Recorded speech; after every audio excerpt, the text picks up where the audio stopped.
Hello and welcome to Chasing Truth. It's great to be with you. I want to talk about something that's been a big issue in the Messianic movement for a long time, ever since the beginning. In fact, it goes all the way back to the first century, even before. The question is, should I become a Jew or a Gentile? Should we be concerned about ethnic status? You see, ethnic status has and remains a primary issue for both Jews and Gentiles in this movement. Jews seem to, not all of them, but there's some that just seem to want to become more like the Gentiles. And then, of course, we have the Gentiles who want to become more like the Jews. That's becoming a big problem. It's always been a problem. So what do? Can we change our ethnic status? Can the Gentile become a Jew? And can the Jew become a Gentile? Is it even appropriate? I think Paul has the answer.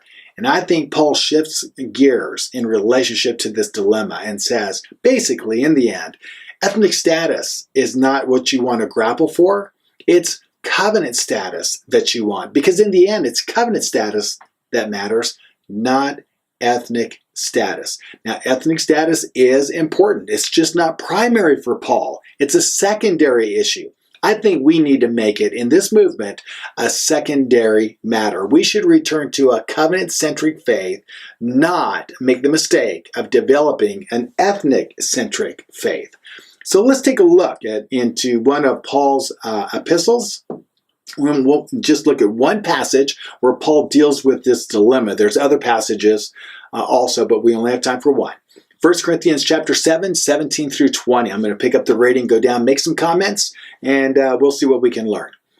1 Corinthians chapter 7, verse 17. Only as the Lord has assigned each one, as God has called each, in this manner let him walk. So in whatever manner you were when you were saved, remain in that place.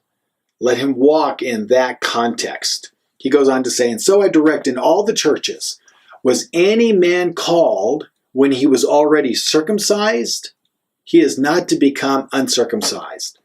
Now, Paul's use of the word circumcised is kind of shorthand. By the first century, the definition had changed radically. It became kind of a buzzword for conversion, for how a Gentile changes his ethnic status and becomes ethnically Jewish. So Paul says, was any man called when he was already ethnically Jewish? He is not to become ethnically Gentile. He shouldn't change his ethnic status. And then he says, has anyone been called in uncircumcision? He's not to be circumcised. So what Paul's saying here is, has anyone been called as a Gentile? Then as a Gentile, remain a Gentile. You are not to be circumcised. You are not to become ethnically Jewish through a ritual conversion. Jews remain Jews. Gentiles remain Gentiles.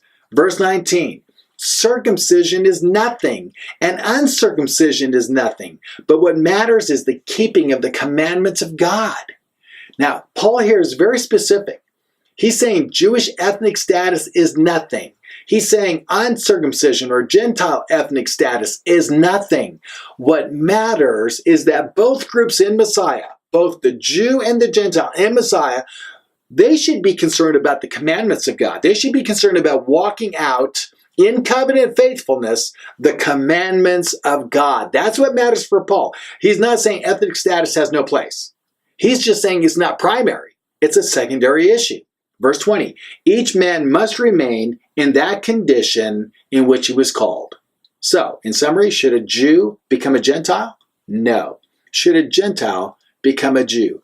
No. Paul says, stay in your own skin and embrace it and celebrate it. It's who you are. Jews should remain Jewish and keep the commandments in a way that is culturally and ethnically Jewish. The same with Gentiles. What would that look like? Well, let's take one of the commandments. Remember the Sabbath day to keep it holy.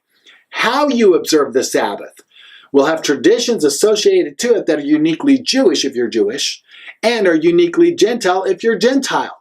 The point is keep the Sabbath, keep it holy, and the traditions you develop around keeping that, how you keep that, will be relative to your own ethnic background. And that's a beautiful thing. There can even be overlap. We can even learn from each other. And so, this is the celebration of being one new man in Messiah.